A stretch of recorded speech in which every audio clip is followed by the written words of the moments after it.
Teterboro, NJ, a plane carrying musician Post Malone has landed safely at a New York airport after blowing two tires during takeoff.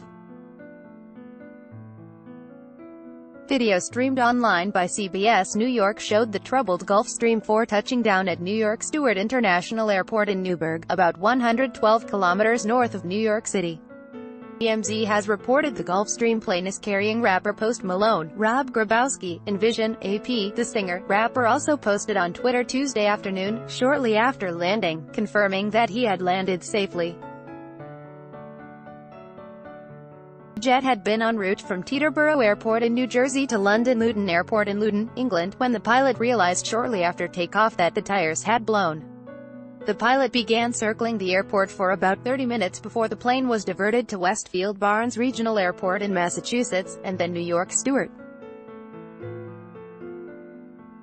According to the Federal Aviation Administration, there were 16 people on board when it left Teterboro around 10:50 a.m. Tuesday. Article continued below. Manny watched the flight's erratic path on the flight tracking website Flight Radar 24 as the plane attempted to burn off fuel. The website showed the flight circling over Stamford and Bridgeport in southern Connecticut on the Long Island Sound shortly after 1 p.m. Tuesday. Near the end of the flight, the plane disappeared from the website, but Flight Radar 24 said on Twitter that this is a common and expected occurrence. Flight tracking service FlightRadar24.com showed the flight circling over Stamford and Bridgeport in southern Connecticut on the Long Island Sound shortly after 1 p.m. Tuesday. FlightRadar24.com gossip website TMZ obtained audio of the airplane's pilot speaking to air traffic control after the initial incident. Pilot requested that he be allowed to burn off fuel before making the emergency landing. The pilot can also be heard saying, "We're not going to declare it an emergency." Eric Bilowitz, manager of Westfield Barnes Regional Airport, said the plane was first headed to Westfield Barnes because there is a Gulfstream service center there and because the airport has one of the longest runways in the Northeast, at 2,740 meters, but the plane was then diverted to Stewart. Stewart's signature feature is a nearly 3,650-meter runway, long enough to handle fat-bodied C-5A Galaxy cargo planes often used to carry supplies for disaster relief efforts. It is unclear what caused the tires to blow out.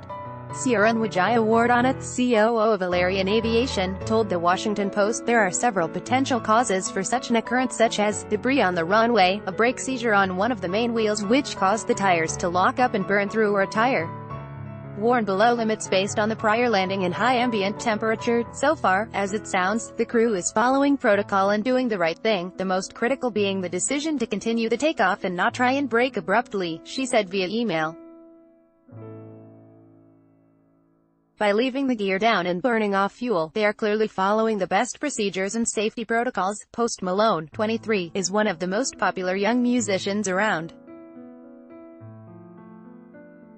He recently earned a Billboard record for having the most simultaneous Top 20 Hot 100 hits, surpassing the Beatles and J. Cole, when 9 tunes from his No. 1 record Beer Bongs. Much of this was likely due to his popularity on streaming services, such as Spotify. The face-tattooed singer-rapper took home the Song of the Year award at the MTV Video Music Awards on Monday night in New York for his hit, Rockstar, featuring 21 Savage. Article continued below. You go to bed and you dream about maybe winning, and then whenever you get up here you don't remember what the hell to say, Malone said. "Thank you so much. Thank you to my family. Thank you to my crew, everybody that was a part of the song. Thank you everybody for listening. Honestly, in 100 million years I would never expect to do this ever, so this is sick. So thank you so much, guys, thank you so much," he added. He had been scheduled to perform Friday at the Reading Festival in Reading, England. With files from the Associated Press and The Washington Post.